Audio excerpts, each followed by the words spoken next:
সুপ্রিয় কৃষি বন্ধুর ফলোয়ার এবং সাবস্ক্রাইবার সহ আমার শুভাকাঙ্ক্ষী ভাইদের জানাই সুস্বাগতম। আজকে আমরা টমেটো চারার ছত্রাকজনিত কারণে ঢলে পড়া মৃত্যুর প্রতিরোধে একটি সফল গল্প নিয়ে হাজির হয়েছি। আমি যে ছত্রাকনাশকটি স্প্রে করে ঢলে পড়া রোগ প্রতিরোধ করেছি তা নিয়ে আলোচনা করব। আপনারা চাইলেও আমার ফর্মুলাটি ব্যবহার করে শতভাগ ঢলে পড়া প্রতিরোধ করতে পারবেন। আমরা জানি টমেটো গাছ ঢলে পড়া মানে নির্ঘাত মৃত্যু, কিন্তু দেখুন কি আশ্চর্য বিষয়, আমি এই গাছটি আল্লাহর রহমতে সুস্থ হয়ে গেছে। আজকে 1 মাস পরেও এই গাছটি এখনো সুস্থ রয়েছে। এই যে একটা ঢলে পড়ার যে সমস্যাটা, এই সমস্যাটা কিন্তু সকল টমেটো চাষিরা কিন্তু মুখোমুখি হতে হয়।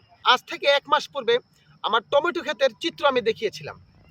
আমি দীর্ঘ প্রায় 15-16 বছর যাবৎ টমেটো চাষ করে আসছি, কিন্তু টমেটো গাছের যে ঢলে পড়ার যে সমস্যাটা, সেই সমস্যাটা আমি প্রতিরোধ করতে পারিনি। বাজারে বিভিন্ন কোম্পানির কীটনাশক, ছত্রাকনাশক রয়েছে, যেগুলো আমি বিভিন্ন কোম্পানির পরামর্শে আমি স্প্রে করেছি, কিন্তু কোনো ফলাফল পাইনি। আমি এই বছর নিজ থেকে বিভিন্ন প্রোডাক্ট আমি ব্যবহার করার পর আমি একটি প্রোডাক্ট নিজ থেকেই আমি এই গাছে প্রয়োগ করি। দেখা যায় যে 1 মাসের মধ্যে আলহামদুলিল্লাহ আমার জমিতে, আমার যে 1 বিঘা জমি ছিল, সেই 1 বিঘা জমি থেকে আলহামদুলিল্লাহ বিগত 1 মাসে একটি গাছের চারাও কিন্তু মারা যায়নি। এবং প্রতিটি গাছে বিগত 1 মাস আগের যে আমি প্রতিবেদনটা প্রকাশ করেছিলাম, আপনারা দেখেছিলেন যে গাছে শুধুমাত্র ফুল এসেছিল, এবং 1 মাসের মধ্যে আজকে দেখুন গাছের মধ্যে মাশাআল্লাহ আঙ্গুরের থুকার মতো একেবারে টমেটো ঝুলে আছে। প্রতিটি গাছে কমপক্ষে 40টি টমেটো রয়েছে এবং সর্বোচ্চ 80 থেকে 90টি টমেটো রয়েছে। এই টমেটো গাছে এত পরিমাণ টমেটো ধরা এবং গাছগুলা না ঢলে পড়ার পেছনে যে রহস্যটি লুকিয়ে আছে, সেটা হচ্ছে ম্যাকডোনাল্ড কোম্পানির সানুক্সানিল, যেটা ম্যানকোজে প্লাস সাইমুক্সানিল 72% ডব্লিউজি যেটা রয়েছে সেইটা, এবং একটি সালফার মিশিয়ে প্রতি লিটার পানিতে সানুক্সানিল 2 লিটার এবং সালফার 2 লিটার মিশিয়ে গাছের গোড়ায় সর্বনিম্ন 50 গ্রাম এবং সর্বোচ্চ 100 গ্রাম গাছের গোড়ায় একেবারে মাটি সহ গাছের গোড়া ভিজিয়ে দিই। যার ফলে কি হয় যে ছত্রাকজনিত কারণে যে সমস্যাটি সৃষ্টি হয় ঢলে পড়ার কারণে, সেই ঢলে পড়াটি প্রতিরোধ হয়। এবং বিগত 1 মাস যাবৎ আমি আমার এই জমিতে আমি কোনো প্রকার কীটনাশক বলেন, ছত্রাকনাশক বলেন, কোনো প্রকার পিজিআর বলেন, আমি কোনো কিছুই স্প্রে করে নিয়ে অথবা মাটিতে প্রয়োগ করিনি।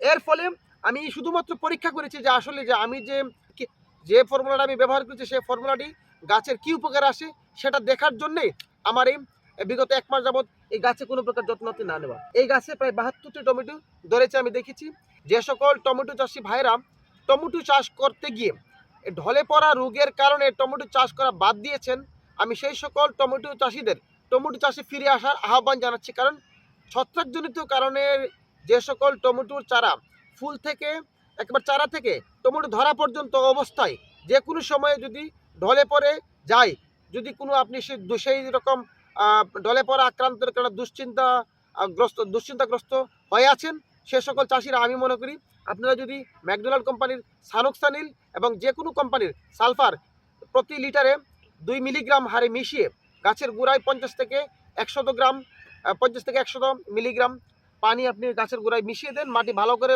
ভিজিয়ে দেন, আমি মনে করি আপনার এই ঢলে পড়ার রোগ থেকে আপনি শতভাগ কার্যকর হবে। কারণ আমি বিগত 1 মাস যাবৎ আমি এই গাছগুলাকে, টমেটো গাছগুলাকে আমি ফলো রাখছি, দেখি যে গাছের কি কোনো প্রতিক্রিয়া আসে কিনা, গাছের কোনো ঢলে পড়ার সমস্যা দেখা দেয় কিনা, অথবা নতুন কোনো সমস্যা দেখা দিই কিনা, আমি সেইগুলো কিন্তু ফলো করছি। তো ধন্যবাদ সুপ্রিয় কৃষিজীবী ভাই বোন বন্ধুরা, আপনারা ভালো থাকবেন।